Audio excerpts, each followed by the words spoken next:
Hello everyone, welcome to IRC Chemistry, the invisible reality of chemistry. In this video, we're going to discuss about some questions related to perturbation theory. तो previous video में जिसमें हमने discuss किया था perturbation theory से related, मैंने आपको ये रिज़ल्ट हमारे पास आया था लैम्डा इंटू ई एन सब सुपरस्क्रिप्ट E1. ओके, तो ये क्या था ये हमारा था फर्स्ट ऑर्डर करेक्शन एनर्जी. तो इसमें मैं आपको एक चीज़ बताना भूल गया था. आप यहाँ पे लैम्डा इंटू E1 आप बुक्स पढ़ोगे तो उसमें उसको डेल्टा E1 से लिखा होगा, वो डेल्टा E1 से लिखा होगा.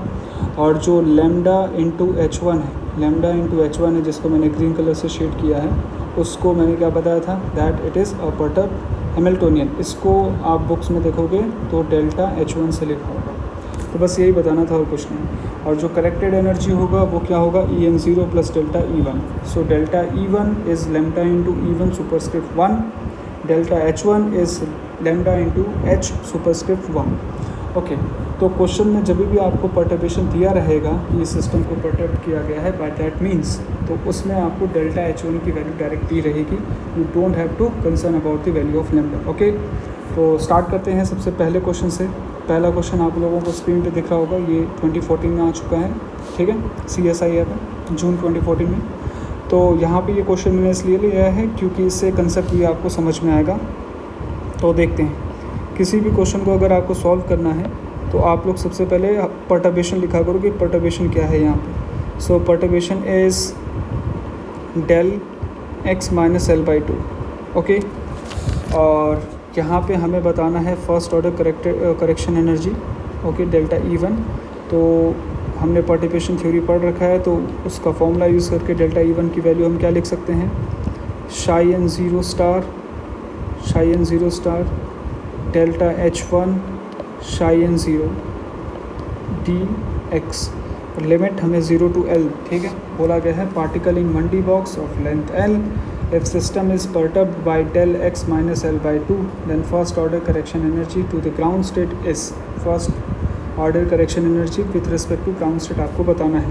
मतलब जो वेव फंक्शन आप लोग है वो ग्राउंड स्टेट का होना चाहिए. Ground state particle in 1D box में कितना होता है, n equals to 1. Principal quantum number should be equal to 1. This is it. ना अब इसको सॉल्व करते हैं. इस इंटीग्रेशन को अगर हमने सॉल्व कर लिया तो our job is done. Okay, so integration is 0 to L. और आपको पता है वेव फंक्शन कितना होता है, √2/L sin n pi x by L. तो n की वैल्यू 1 है तो pi x by L. n2 perturbation क्या है, del x minus L by 2 into √2/L sin n pi x. तो n तो 1 है तो pi x by L into dx. Okay, इसको सॉल्व करते हैं. ये आ जाएगा 0 to L, ये आ जाएगा 2/L into sine square pi x by L into del x minus L by 2 into dx. अब यहाँ पे देखो प्रॉपर्टी क्या यूज़ करनी है. Suppose you have a integration like that, limit from m to n and you have a function f(x) into delta function x minus a into dx. Provided that ये जो integration होगा ये equal हो जाएगा f of a के equal. कब होगा, condition है, कंडीशन ये है जो a की वैल्यू है it should lies between m and n. अगर ये a की वैल्यू m और n के बीच में लाई करती है तो मैं इस पूरे इंटीग्रेशन फंक्शन को लिख सकता हूँ f ऑफ a. और इसी को बोलते हैं डायरेक्ट डेल्टा फंक्शन.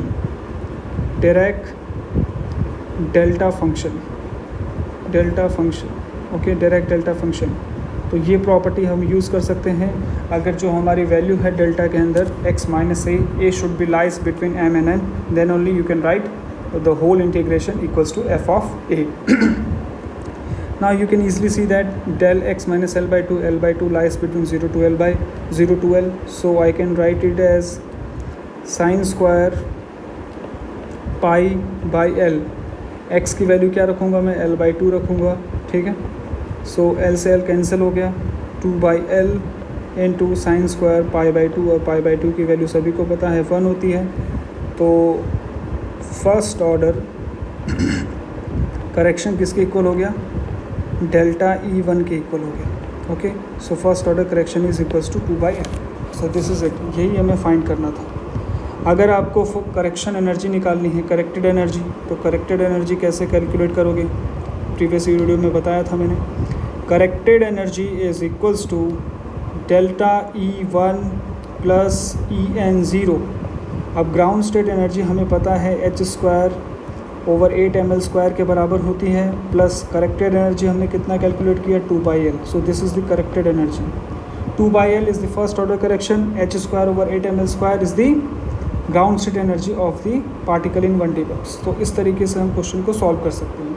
ओके, अब नेक्स्ट क्वेश्चन देखते हैं। नेक्स्ट क्वेश्चन भी अच्छा है। यहाँ पे भी मैं आपको एक फॉर्मूला बताऊँगा जिसको मैंने सॉल्व करके बनाया है। ये आपको काफ़ी यूज़ होगा जब आप प्रोबेबिलिटी निकालते हो किसी भी पार्टिकल इन 1D बॉक्स में। तो यहाँ पे क्या है कि आपको कंसिडर करना है an infinite one dimensional potential well of length L with walls at x = 0 to x = L।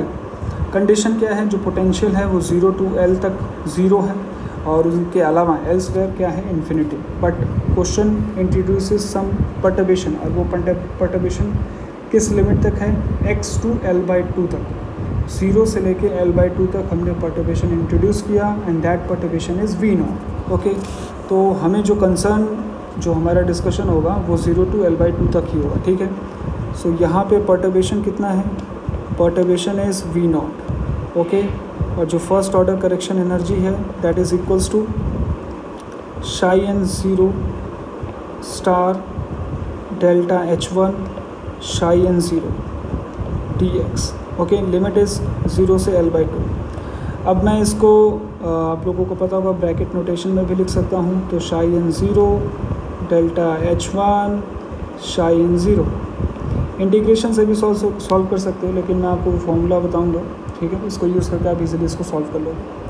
Delta E1 ψn0। अब डेल्टा H1 की वैल्यू रख दी V0 and V0 is a some quantity, do not involve any kind of derivation or something else, derivative or something else, so it is 0 से L/2। V0 को हम लोग बाहर निकाल लेते हैं, अंदर क्या बचेगा ψn0 एंड ψn0 0 से L/2, यही होगा। ओके, तो अब देखो ये जो इंटीग्रेशन है, ये इंटीग्रेशन किसका बन गया, ये इंटीग्रेशन बन गया probability of finding an electron in particle in 1D box with in a limit from 0 to L/2। तो जब कभी भी आपको इस टाइप का डेरिवेशन मिलता है, remember that particle in 1D box के लिए ही अगर limit x = 0 to x = y है, और y आपका कुछ भी हो सकता है, L के टर्म्स में हो सकता है, वो L/2 हो सकता है, 3L/4 हो सकता है, L हो सकता है, कुछ भी हो सकता है। तब आपको इस इंटीग्रेशन के लिए जो इस इंटीग्रेशन का रिज़ल्ट होगा ψn0 लिमिट 0 से y, और y जो है L के टर्म्स में हो सकता है। तो इस इंटीग्रेशन का वैल्यू होगा y/L -1/2π into sine 2πy divided by L। ये दैट्स इट। आप क्या कर सकते हो, इस इंटीग्रेशन को ओपन कर सकते हो, आपको एक वैल्यू मिलेगी sin² थीटा, फिर sin² थीटा को आप क्या करते हो 1 - cos 2 थीटा डिवाइडेड बाई 2, फिर इसको इंटीग्रेशन को सॉल्व करते हो। तो वो एक तरीका है, या फिर आप डायरेक्ट इसे याद कर लो, सॉल्व कर लो, आपका आंसर डायरेक्टली आ जाएगा। ठीक है, तो यहाँ मैं क्या लिखूँगा V0, और इस इंटीग्रेशन का वैल्यू क्या आ जाएगा y/L इंटू 1/2π साइन 2πy/L। अब यहाँ पे y की वैल्यू कितनी है, y है आपका L/2, y है आपका L/2, तो पुट कर दो L/2/L -1/2π, ये कितना है साइन 2πL/L। ओके, सो L से L कैंसिल, यहाँ पे L से L कैंसिल, आपकी वैल्यू क्या आ जाएगी V0 into 2 minus, okay this is 1/2, this is 1/2 -1/2π, this is sin 2π। Now sin 2π is 0, आप लोगों को पता है। ठीक है, so V0 into 1/2 and this comes out as V0/2। तो फर्स्ट ऑर्डर करेक्शन एनर्जी कितना आया, V0/2 आया। अब मैं आपसे बोलता हूँ करेक्टेड एनर्जी कैलकुलेट करूँ, तो करेक्टेड एनर्जी कितना होगा, corrected energy is equals to ground state energy plus first order correction which you have calculated delta E1। Ground state energy you are very well aware h²/8ml² के बराबर होता है, plus V0/2। This is your corrected energy, that's it, job is done. Okay, तो ये question इस तरीके से perturbation के क्वेश्चंस को आपको सॉल्व करना है। ठीक है। अगर मान लो लिमिट जो है 0 ना होती, कुछ y1 होती और लिमिट जो है कुछ y2 होती, मतलब सपोज कर लो l/2 से 3l/4 होता, ठीक है, इस तरह की लिमिट होती, तब आप उस इंटीग्रेशन को कैसे सॉल्व करते? आप उस इंटीग्रेशन को इस तरीके से सॉल्व करते। Suppose integration particle in 1D box की बात कर रहा हूँ, शाई n 0 और लिमिट जो है y1 से y2 होती, तो इसको आप इजीली इस तरीके से सॉल्व कर सकते हो, y2 minus y1 divided by l minus 1/2 और ये आ जाएगा sine 2π/y2 divided by l minus sine 2π/y1 divided by l। इस तरीके से आप इंटीग्रेशन को यूज़ कर सकते हो। देखो कितना आसान हो गया। आप इजीली फॉर्मूला पुट करो, आपके पास प्रोबेबिलिटी भी आ जाएगी और पर्टिबिशन में अगर क्वेश्चन सॉल्व करना है तो आप सॉल्व कर सकते हो इजीली। ओके, अब नेक्स्ट क्वेश्चन है, ये मैंने हाइड्रोजन एटम से लिया है, बहुत इंपॉर्टेंट है, इसको सॉल्व करते हैं। तो यहाँ पे देखो क्या है, यहाँ पे जो पर्टिबिशन हमें दिया गया है, ये दिया गया है p cos 5। ओके, पर्टिबिशन जो दिया गया है p cos 5, एक रोटेटिंग पार्टिकल है हाइड्रोजन एटम में, और जो वेव फंक्शन है वो हमें दिया गया है 1/√2π e iota m5। ओके, हमें first order correction energy calculate करना है, तो हमारे पास फॉर्मूला क्या है फर्स्ट ऑर्डर करेक्शन एनर्जी का, शाई n 0 स्टार डेल्टा H1 शाई n 0 d टॉ, ठीक है। ओके, नाउ शाई n स्टार की वैल्यू क्या होगी, आपको पता है 1/√2π तो लिख दिया हमने, e स्टार है तो माइनस आयोटा हो जाएगा, और डेल्टा H1 की वैल्यू कितनी है p cos 5, उसको मैंने पुट कर दिया, और ये वैल्यू कितनी हो गई √2π into e iota m5, okay, into d tau. Now 1/2π कितना हो गया, 1/2π हो गया रूट, ओके, और ये माइनस और ये प्लस, तो ये कितना हो गया 1, तो क्या बचा p cos 5 बचा और d टॉ बचा। अब आपको पता है d टॉ x/y/z के टर्म्स में है, इसे हमें रिजिड रोटर के टर्म्स में लिखना है, तो जो d टॉ की वैल्यू होती है वो होती है r² sine theta dr d theta d5। तो ये वैल्यू अब देखो किस में कन्वर्ट हो जाएगी 1/2π, ये हो जाएगा p cos 5। अब मेरे पास 3 इंटीग्रेशन साइन हो जाएंगे, एक r के लिए, एक थीटा के लिए, एक फाई के लिए। p cos 5 इसको मैंने मल्टीप्लाई किया तो ये आ गया r² sine theta dr d theta d5। अब सेपरेट कर लो सभी को, 1/2π, r का टर्म डिफरेंट कर लो, 0 से इन्फिनिटी होगा r के लिए, 0 से इन्फिनिटी dr, 0 से pi sine theta d theta, okay, p बाहर आ गया है, और जो फाई का लिमिट होता है वो 0 से 2π होता है, और cos 5 d5, ठीक है।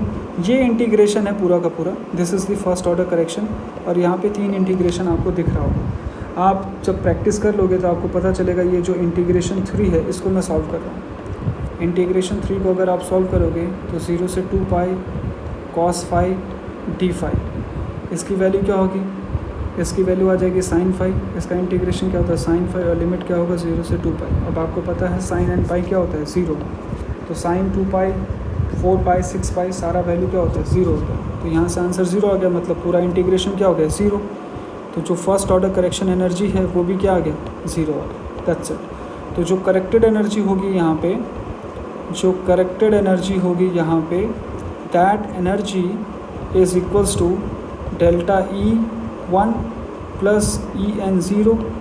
अब ये वैल्यू क्या होगी 0 होगी, मतलब करेक्टेड एनर्जी जो एग्जैक्ट एनर्जी है उसी के बराबर हो जाएगी, that's it, this is it. Okay, तो ये क्वेश्चन हाइड्रोजन एटम से था, इस तरीके से इस क्वेश्चन को सॉल्व करना था।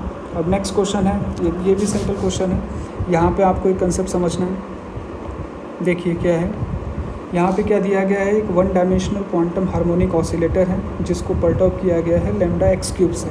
सो डेल्टा H1 की वैल्यू कितनी है, लैम्डा x³ है, ओके। आपको डेल्टा E1 की वैल्यू कैलकुलेट करनी है, okay, for the ground state harmonic oscillator. So ground state harmonic oscillator के लिए जो प्रिंसिपल क्वांटम नंबर की वैल्यू होगी वो कितनी होगी 0 होगी। आपको इस क्वेश्चन में कहीं पे भी वेव फंक्शन नहीं दिया है, हम फॉर्मूला लिखते हैं, यही है कंसेप्ट, डेल्टा E1 शाई n 0 star into delta H1 शाई n 0 d toe, okay.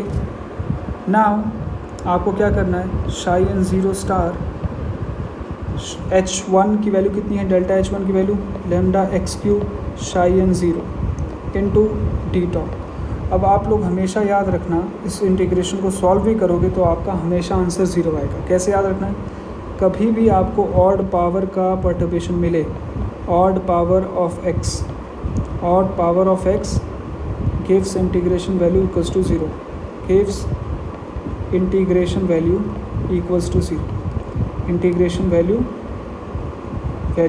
Equals to zero. तो आपको कभी भी perturbation odd power of x का मिलता है, जैसे एक्स की पावर 1, 3, 5, 7, तो इंटीग्रेशन आप कभी भी सॉल्व करोगे वो हमेशा ज़ीरो के बराबर आएगा।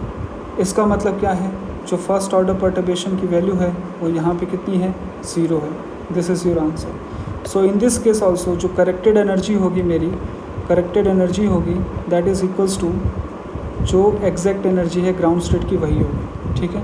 जो एग्जैक्ट एनर्जी होगी ग्राउंड स्टेट की वही होगी, विच इज़ कितना होता है, n plus half H new होता है। तो n तो यहाँ ज़ीरो है तो कितना हो जाएगा, एच न्यू बाई 2 के बराबर हो जाएगा एनर्जी। That's it. तो ये कुछ क्वेश्चंस हमने डिस्कस किए परटर्बेशन थ्योरी से रिलेटेड इस वीडियो में। नेक्स्ट वीडियो में मैं कुछ और क्वेश्चंस आप लोगों के लिए लेके आऊँगा जो प्रीवियस ईयर में सारे आ चुके हैं, ठीक है। और उनसे आपको कुछ ना कुछ कंसेप्ट पता चलेगा। हमने डायरेक्ट डेल्टा